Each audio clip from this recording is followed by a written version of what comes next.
Hello. So I saw Hamnet at the cinema. That's where you go to watch movies. Directed by Chloe Zhao. I think it's Zhao. She had previously directed the Oscar-winning Nomadland, which I didn't see because it didn't look particularly interesting to me. She then went on and directed a film for Marvel, which was The Eternals, which I know basically nothing about, but it was apparently very boring and didn't really have much of substance. Why didn't you guys help fight Thanos? Or any war, or all the other terrible things throughout history? Thanos. So Hamnet is her latest film, and it was getting quite a buzz. So I thought I'd see it, and it was good. It was good. Some really strong performances in this movie. Jessie Buckley is getting a lot of awards at the moment for this. It's looking likely that she's going to take the Oscar. I like the wings. That's very nice. She's turned out very consistently great performances.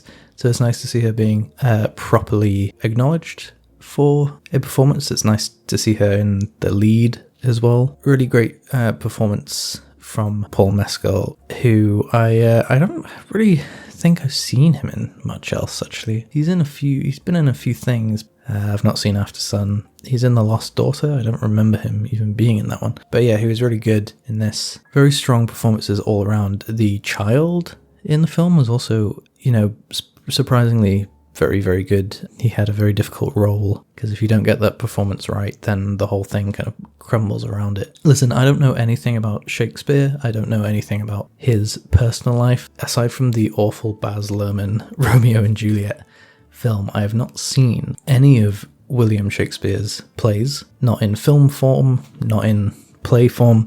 It's just a black hole in terms of my knowledge. So, I was coming into this completely blind.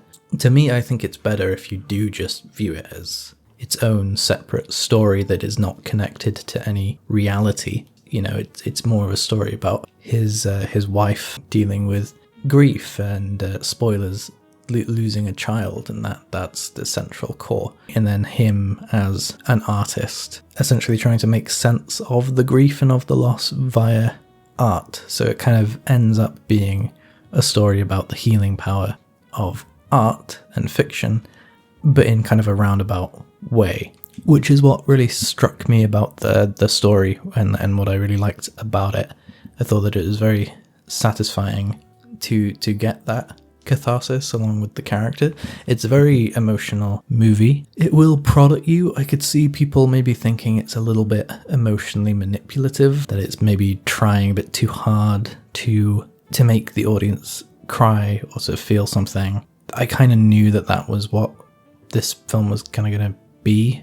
If that's not something that you find particularly enjoyable, then it's probably worth sitting this one out. But I thought there was enough going on in terms of the themes about motherhood and grief and art and relationships that it was able to hold itself up, even regardless of the more heavy emotional material in the film. I loved the way the movie looked. I loved all the sets. I loved the cinematography. It just looked really nice. There's a lot of lovely sort of scenes set in nature. The sound design and everything, it just all really flows together very nicely. It was 2 hours long, which is like a normal length for a film, but I didn't feel that time at all. It just flew by, really. I would have been happy sitting there for another half an hour at least. If I had one complaint about the movie, it would probably be the use of the song In the Nature of Daylight by Max Richter, I think. So this is a song that they use at the very end of this movie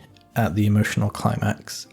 And you've probably heard this song before. It's in a lot of things. It was used in The Last of Us.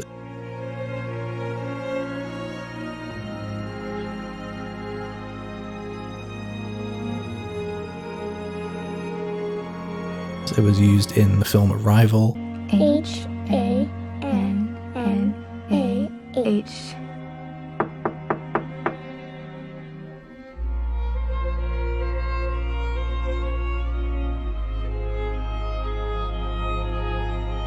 And Shutter Island. Oh, just a little bit longer. Oh God, please. You have to let me go. I can't. To to name a few. It's been used in a lot of stuff. The use of the song took me out of the movie because I've heard it in so many things because it gets used so much.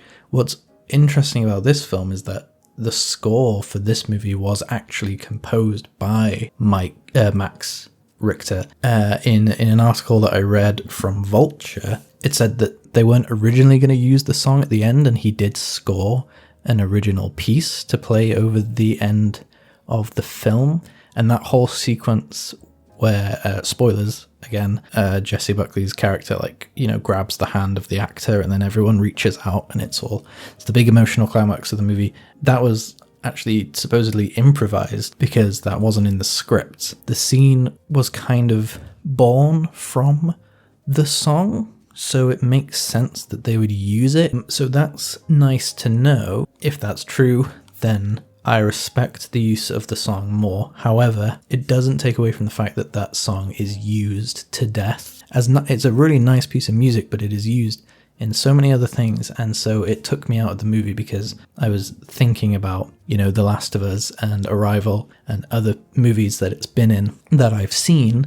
I would have preferred they had scored a unique piece for that. But the context behind why they used it, at least, it kind of makes me feel a bit better about it. But I don't know, I would have preferred a unique piece because it did ultimately end up taking me out of the movie. That's really my only major critique about the movie. I honestly couldn't really fault it on any other level. I thought it was emotionally engaging. I thought the themes were interesting. The performances were all very, very good. The cinematography in general, presentation of the film was really good. I was on board with it from the beginning to the very end. Certainly is a bit of a rough ride, but ultimately by the end, it ends up being fairly cathartic. I really like this movie. I thought it was really great. Chloe Zhao is obviously someone to keep an eye on. I'm glad that she's made something. She's broken free of Marvel and she's made something cool. I really, really liked it. I hope Jessie Buckley wins all the awards. Go see it. That's very nice.